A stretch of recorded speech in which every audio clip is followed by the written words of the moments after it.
Give your sister your luxury car as her wedding gift, my mother announced into the mic, right in front of 150 guests. I froze. Then a stranger stood up and said, "Try to take her assets again and you'll lose yours." The entire hall went silent. Can you imagine spending your entire life being the responsible one, sacrificing everything, only to have your own mother stand up at a wedding, in front of 150 guests, and announce you're gifting your luxury car as a present to your sister, a gift you never agreed to? That's when a total stranger stepped in and silenced the whole room with a single chilling sentence. That's when I knew I was done. Hi, I'm Brandon. I'm 35, the oldest child, and for most of my life the one who never made a scene. I'm a psychologist, so my days are full of people's stories, anxiety loops, boundary violations, and family guilt spirals. I help them sort it out. I write notes, neat bullet points, I breathe slowly, I don't raise my voice. I drive a midnight blue coupe I bought secondhand but babed like it was new. It was my car. My sister Ava is 28 and seemingly allergic to the word no. My mother thinks oldest means provider. My father floats above conflict until it lands on his wallet. That's the cast of characters in my life. And I wish I were exaggerating.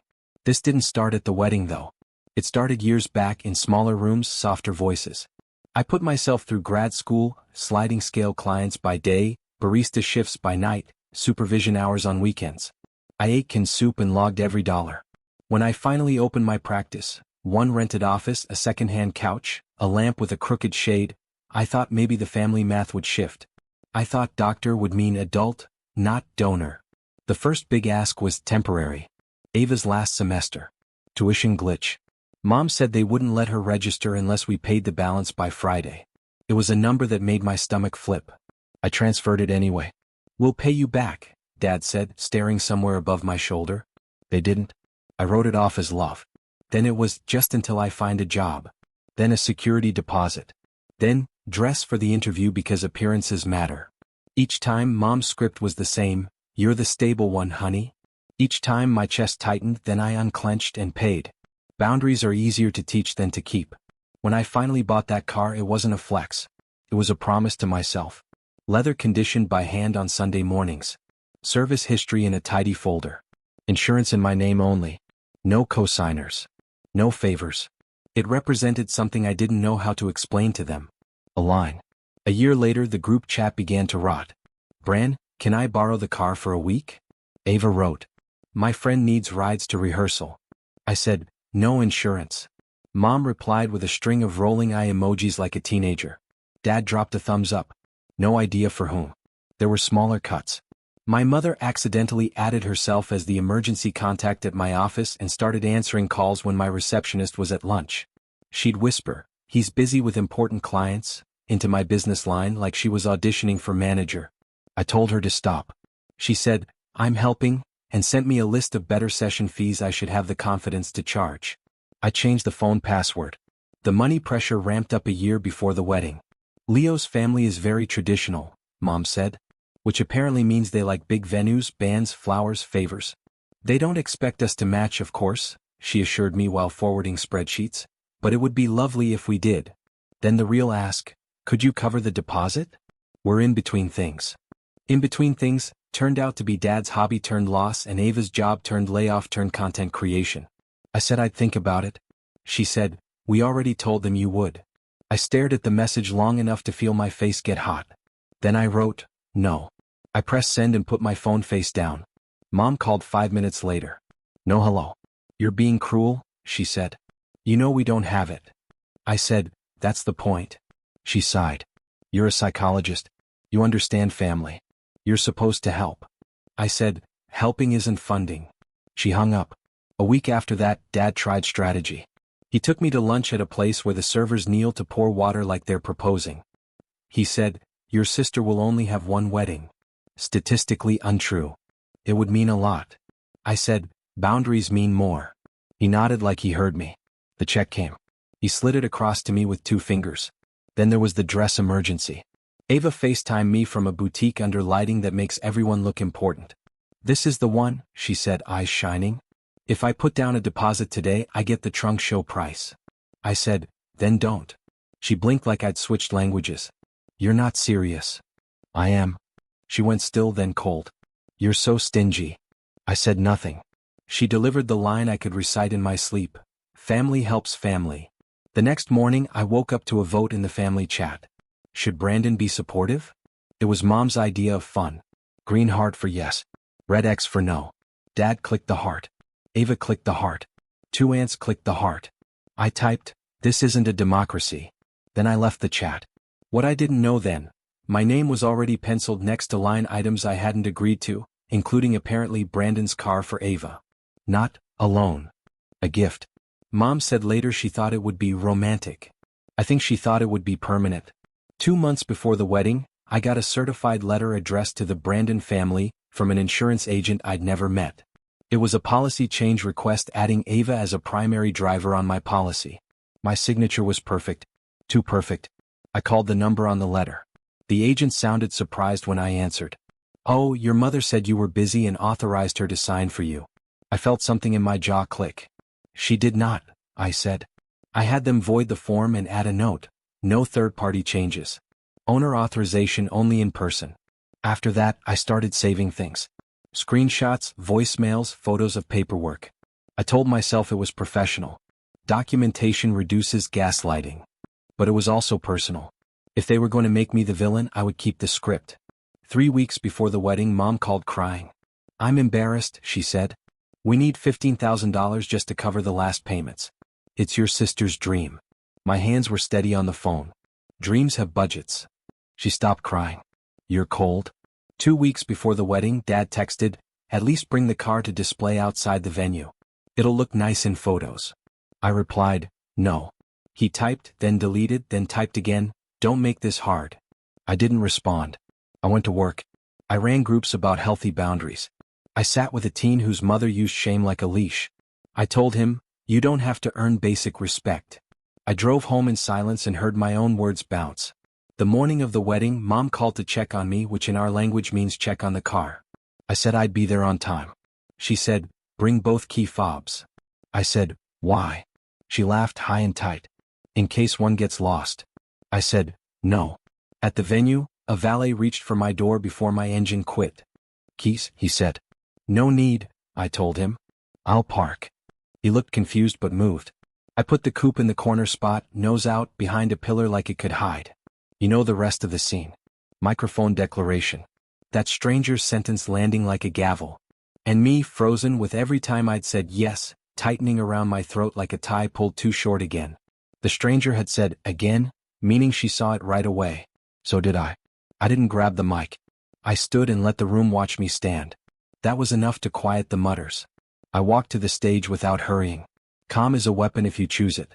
"Congratulations, Ava." "Hi, Leo," I said into the mic, my voice steady. I prepared a toast. "I'll save it." Light laughter that died quick. Quick correction, I added, eyes on Mom. "I'm not gifting my car." Ava's face fell like a curtain. Mom's smile thinned to a blade. Dad stared at his water glass. I continued. "I love my sister," I said. True in the complicated way love can be true. But my car is mine. Paid for by me. Titled to me. Insured by me. Not a family resource. Not a dowry. Not collateral. Mine. Someone near the bar coughed. Leo's mother sat up straighter. The stranger in the slate suit tilted her head, approving. Mom reached for the mic. I stepped back. "No," I said, not loudly but flat. She froze, offended. "Brandon," she hissed, bright and brittle. "Don't make this a thing." I glanced at the DJ, then at the speakers. "You made it a thing when you announced a gift I never agreed to," I said. "In front of 150 people." Ava's voice sliced in. "Why are you embarrassing me?" she asked, eyes shiny. "Because you promised something you don't own?" I said softly. "That's embarrassing." She swallowed. "You said you'd help," she whispered like we were alone. "I said I'd show up," I replied. "I'm here." Mom tried another angle. "He's always so literal," she told the room. Laughter from 2 tables that didn't know us. I kept my face neutral. I pulled my phone from my pocket and opened the folder I'd labeled Wedding. I held it up so the screen glowed. On March 12th, I said, a policy change form was submitted to my insurer. My signature was forged. On April 2nd, an email to the venue requested that I be invoiced for the final balance. On April 10th, a rental company attempted to run my card for a surprise getaway vehicle. My plate number was listed. I wasn't shouting. I was dissecting. The tone I use when a client's inner critic tries to rewrite facts. The tone Mom hates. I blocked the changes. I disputed the charges. I set my accounts to require my face in my hand. That shouldn't be necessary with family. I looked at Dad. He looked away. A murmur rolled through the room like a small wave breaking. Leo shifted, then stood up halfway. I didn't know about any of that, he said, palms out. I didn't ask for his car. It was the first thing he'd done that made me like him. The stranger in the slate suit finally spoke again. Good, she said. Keep not asking. A couple of guests laughed, grateful for a release valve. Ava's voice got small. It's just a car, she said, hurt turning to venom. It's just money. You have it. There it was. The core belief. I stepped closer to the mic. It's not about a car, I said. It's about consent. It's about ownership. It's about the way our family confuses generosity with obligation, and silence with permission. Mom exhaled through her nose. You're dramatizing, she said. People are watching. They are, I said. That's why I'm being clear. I turned to Ava. I wish you a marriage full of yes you both agree to, I said. Tonight my answer is no. The room held still. Not anger. Something else. The moment old behavior ends. I handed the mic to the DJ, not to Mom. I stepped off the stage and, this part matters, walked past my table without grabbing my keys, without looking at the door. I went to Leo, shook his hand and said, enjoy your night. He nodded, shell-shocked but grateful. As I passed Mom, she hissed, we'll talk later. I said, we will not. This wasn't catharsis yet. This was the snap. The break in the pattern. The first breath after you've been holding one for years. It took about 7 minutes for the first group chat to light up. That was unnecessary. Aunt Mara typed. You humiliated your sister. I put my phone on airplane mode and slid it under my plate. I stayed. People assume you leave after a boundary. I didn't. I danced with cousins' kids. I clapped for the cake. I toasted with water. I gave the DJ a revised version of my speech card and asked him to read just the first line during dinner. He did. To Ava and Leo, choose each other on ordinary days. It landed clean. The stranger in the slate suit found me near the coffee station. Up close, she had the resting alertness lawyers and trauma nurses share. I'm Renee, she said. Friend of the groom's mom. Estate attorney. I smiled. Brandon, I said. Professional boundary hypocrite. She grinned. You handled that well. Your mother won't think so. She rarely does, I said. Renee's eyes softened. If you need a consultation about conservatorship rumors, proxies, forged signatures, call. She slid me a card. The headline, Assets are boundaries with paperwork. When I finally left, I walked to the far corner of the lot. The car sat where I left it, moonlight catching the curve of the hood. A thin white ribbon had been tied to the side mirror, someone's idea of cute. I untied it and set it gently on the passenger seat. Then I locked the doors, checked the handle twice and drove home slow. Morning came with bright sun and a migraine of notifications. 27 missed calls from Mom. 11 from Dad. 6 from unknown, which usually means a relative who thinks blocked numbers are polite. The voicemail transcripts were a museum of tactics. Guilt? You ruined her night. Minimization? This got blown out of proportion. Threats? We'll see you in court about the car title. Nonsensical manipulation. If you love your sister, you'll fix this. And my favorite revision. We never said you'd give her the car. It was symbolic. I brewed coffee, opened my laptop, and created a new folder, post-wedding. I dragged in screenshots. I made a note to call Renee. Monday I wrote 2 emails. The first to my insurer, confirm no policy changes. Verify all flags remain. Note, no verbal authorizations accepted. The reply came in under an hour, confirmed. Additional note added, in person only. The second to my bank, lock everything requiring external transfers. Add voice print, require in-branch for new payees. They called to verify. I went in that afternoon, sat with a teller who looked exhausted, and made it impossible for family emergencies to open my accounts again. He said, I wish more people did this before and not after. I said, same. At noon, Dad arrived at my door without texting. Old key didn't work. He knocked like a neighbor. I opened but didn't step aside. He did the sigh he uses when money is about to be discussed. Son, he started. I know last night was heated. I said nothing. He shifted. Your mother was out of line, he admitted, then quickly added, "But you didn't have to say no." I interrupted. He swallowed publicly. I looked at him. "She made a promise with my property in public. I corrected it in public." He rubbed his face. "Ava is devastated." "Ava is an adult," I said. "She can be devastated without my car." He stared past me at a framed print in my hallway, the only art I've ever splurged on. "There's always been a gap between what you can do and what you're willing to do," he said, like he'd been workshopping it in the car. "I guess that's your line." "Yes," I said. "And it's staying put." He switched to bargaining. "Could you at least help with one invoice?" I shook my head. He tried the classic. "We're family." I said, "Exactly." He left with a long exhale and a muttered, "You'll regret this." I closed the door and felt the quiet expand. Not peace yet. Space.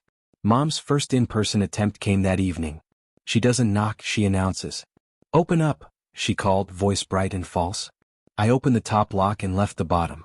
The gap was enough. Her makeup was done like she might have to be photographed. "It's not too late to make this right," she said. "Just post that you surprised Ava with a shared car and we'll handle the paperwork later."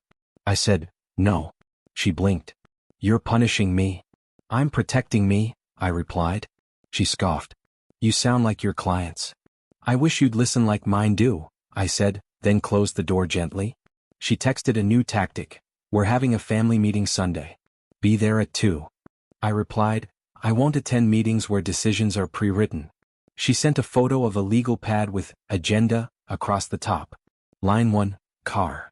Line 2, boundaries underlined. I laughed in my kitchen by myself, which felt like a small hinge opening. Sunday came and I went for a drive instead. Empty roads, windows cracked, engine humming.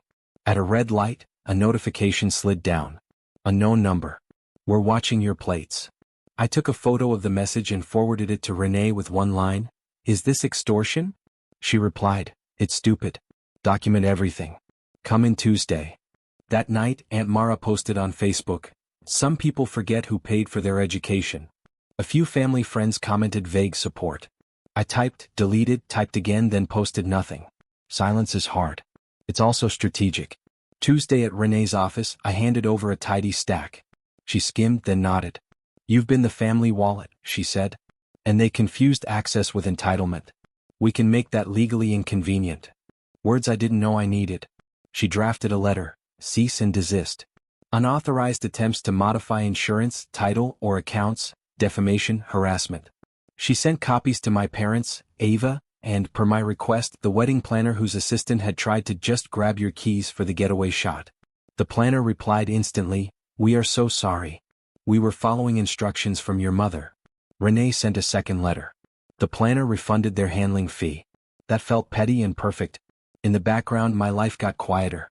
My reception desk stopped getting urgent calls from Mom between 9 and 10 a.m. My doorman learned 3 faces and a rule: no deliveries from a friend of the family. My email filters caught subject lines with forgiveness, duty, and be reasonable. I didn't set that last one. Somehow it appeared. I left it. Then something I didn't predict. 2 cousins reached out privately. "I saw what happened," one wrote. "My mom tried to put a credit card in my name when I turned 18. I said, no, she still brings it up at Thanksgiving." Another cousin's message was simpler: "Teach me how to boundary like that." I wrote back, "Start small. Repeat yourself. Don't explain past the point you'd want quoted." He replied with a laughing emoji and therapist. I typed, then deleted yes, and sent a thumbs up. A week after the wedding, Ava posted a black and white photo from the night with a long caption about letting go of negativity. A friend commented, "Your brother is so toxic." Ava liked it. I stared, felt the old ache lift, then put my phone down and made lentil soup. Not everything needs a response. 2 weeks after, Mom tried the nuclear option, calling my receptionist to schedule an emergency family session with me as the therapist. "He has Wednesday at 4:30, she whispered. My receptionist has learned. "He doesn't treat family," she said. Mom insisted. "This is different." "It isn't," I told my receptionist to block the number for a month. We laughed about it later. The gentle kind. 3 weeks in, the letter did its work. The insurance agent emailed, "We received your legal notice. Your file is flagged." The DMV clerk who tolerated 2 attempted title inquiries added a note: "Owner must be present with ID." No exceptions. Renee CC'd me. Subject line, gates closed. The quiet turned real. I started sleeping like a person who doesn't keep one ear open for the next fire. I ran red worked. I bought a new lamp for the office, straightened the shade, and decided it looked fine crooked. There were losses. Sunday dinners went away, my choice, but still a shape missing. Dad's messages got shorter. Hope you're well. Then nothing. Mom switched to public performance. Photos with captions like, family means sacrifice. A high school friend commented, preach. I muted her. And there were gains. I saw my clients differently. Not from a distance, but beside the woman who decided to skip her mother's weekly check-in call without explaining. The man who said he'd no longer co-sign his brother's third lease. The teen who told her aunt no hugging at a barbecue and stood her ground when the aunt laughed. I told them, truly I'm proud. One evening, pulling into my building, I saw a small handprint smudge on the driver's side window. Kids love shiny things. So do adults. I wiped it off with the edge of my sleeve and realized I didn't feel protective in a braced way anymore. I felt protective like you do with a life you actually own. I kept Renee's card in my wallet. I didn't need to use it again. Knowing I could was enough. A month after the wedding, Leo asked to meet for coffee. Bright lights, safe distance from my mother. He arrived early, hands in pockets. Thank you, he said. For what? For drawing a line. I didn't know how to say no to your mom. I nodded. She's practiced. He sighed. Ava's learning slowly. He didn't ask for money or the car, just books on boundaries. I listed 3 and added, and therapy. Not with me. He laughed. Not with you. 2 nights later, Ava texted, I'm mad. My first instinct was to take. I'm working on it. I won't ask about the car again. I typed back, thank you. I want you happy. People don't change like movies, more like old hinges. But better choices exist. I made one. Maybe she will. Mom and I aren't speaking. She emailed about respect and what family is for. I archived it. Maintenance, not cruelty.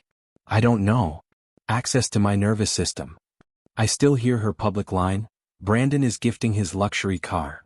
And the stranger's reply, try to take his assets again and you'll lose yours. The truth inside it. My assets are more than money. Time. Attention. My yes. The plain moral? Love without consent is control. Help without a boundary is harm. I can choose where my resources go and sit through disappointment without rescuing anyone. I drive my own car home and sleep. I keep the coupe, the practice, my Sundays. No one reaches for my keys or spins what isn't theirs. At least not without an answer. If you're the stable one, remember closing a faucet someone else left running isn't selfish. It's responsible. The wedding ribbon sits in my glove box. A small loop. Not what I refused, but what I kept. Boundaries aren't dramatic, just calm, repeated sentences. No is 1 syllable. It works. And that's enough. I choose the ordinary days I promised. I choose me. Have you ever found yourself in a situation where you had to draw a hard line with your family?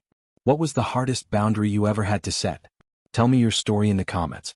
I'm listening.